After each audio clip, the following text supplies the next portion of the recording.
ইরানের হামলায় কোনো প্রকার ক্ষয়ক্ষতি হয়নি এবং তাদের হামলা ব্যর্থ হয়েছে বলে দাবি করেছিল ইহুদি রাষ্ট্র ইসরায়েল। শুধু তাই নয়, ক্ষয়ক্ষতির সব ধরনের তথ্য গোপনের নির্দেশও দিয়েছে ইসরায়েলি প্রতিরক্ষা বাহিনী। তবে শেষ পর্যন্ত তাদের বিমান ঘাঁটিগুলোর ক্ষয়ক্ষতির কথা স্বীকার করতে বাধ্য হয়েছে ইহুদি রাষ্ট্রটি।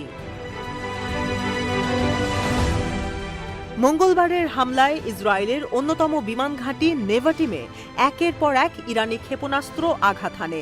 অ্যাসোসিয়েটেড প্রেস বা এপির প্রকাশিত স্যাটেলাইট চিত্রে উঠে এসেছে এই ঘটনার দৃশ্য। এতে দেখা যায় বিমান ঘাঁটিটির রানওয়ের পাশে থাকা একটি হ্যাঙ্গার মারাত্মকভাবে ক্ষতিগ্রস্ত হয়েছে। বৃহস্পতিবার আল মায়াদিনের এক প্রতিবেদনে এসব তথ্য জানানো হয়। নেভাটিম বিমান ঘাঁটি ইসরায়েলের সবচেয়ে আধুনিক এবং বৃহত্তম বিমান ঘাঁটিগুলোর মধ্যে একটি।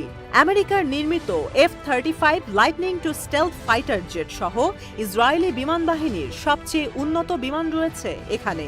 তেহরানের দাবি, মঙ্গলবার 20-30টি ব্যালিস্টিক ক্ষেপণাস্ত্র এই ঘাঁটিতে আঘাত হেনেছে এবং F-35 বিমান সহ 20টিরও বেশি জেট ফাইটার ধ্বংস করেছে। সেই সাথে তাদের হামলার শতকরা 90% সফলের দাবিও করেছে দেশটি। তবে ইরানের এই দাবি অস্বীকার করছে ইসরায়েল। এবারের হামলায় ক্ষতিগ্রস্ত স্থানের ছবি বা ভিডিও প্রকাশে নিষেধাজ্ঞা দিয়েছে ইসরায়েলি প্রতিরক্ষা বাহিনী। আইডিএফ মুখপাত্র রিয়ার অ্যাডমিরাল ড্যানিয়েল হাগারি এক্সের এক পোস্টে জানায়, যেসব নাগরিক ইরানি ক্ষেপণাস্ত্র হামলাস্থলের অবস্থান প্রকাশ করছে বা যেসব এলাকা ধ্বংস হয়েছে তার ছবি ও ভিডিও ধারণ করে প্রচার করছে, তারা মূলত শত্রুকে সাহায্য করছে। ইসরায়েলকে রক্ষার দায়িত্ব তার নাগরিকদের হাতে। ইসরায়েল কোনো ছবি বা ভিডিও প্রকাশ করবে না। গত মঙ্গলবার রাতের হামলায় ইরান ফাত্তা-1 হাইপারসনিক ক্ষেপণাস্ত্র ব্যবহার করলেও ইসরায়েল দাবি করছে এগুলো হাইপারসনিক ক্ষেপণাস্ত্র ছিল না। অবশ্য ইরানের ব্যাপক ক্ষেপণাস্ত্র হামলার কথা স্বীকার করেছে ইসরায়েলি বাহিনী।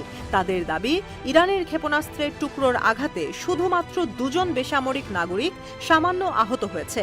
তবে ওই দিনের হামলার ভিডিও বিশ্লেষণ করে CNN জানিয়েছে, নেভাটিম ঘাঁটিতে অন্তত কয়েক ডজন মিসাইল ছুঁড়েছে ইরান, যেগুলো একের পর এক ঘাঁটিতে আঘাত হানতে দেখা গেছে।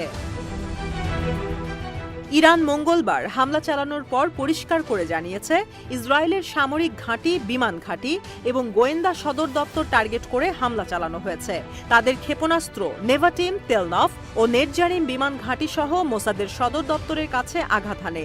এছাড়া বিভিন্ন সংবাদ মাধ্যমে ছড়িয়ে পড়া ভিডিওতে দেখা গেছে, ইসরায়েলের রাজধানী সহ বিভিন্ন শহরের ওপর বৃষ্টির মতো ইরানি ক্ষেপণাস্ত্র পড়ছে।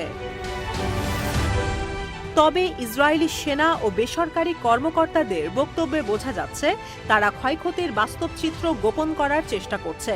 ইসরায়েলি গণমাধ্যম ইরানের একটি ক্ষেপণাস্ত্র ফাঁকা মাঠে আঘাত হানার ছবি দেখাচ্ছে, কিন্তু এই হামলায় তাদের বিমান ঘাঁটিতে কি প্রভাব পড়েছে সেসব ছবি দেখাচ্ছে না।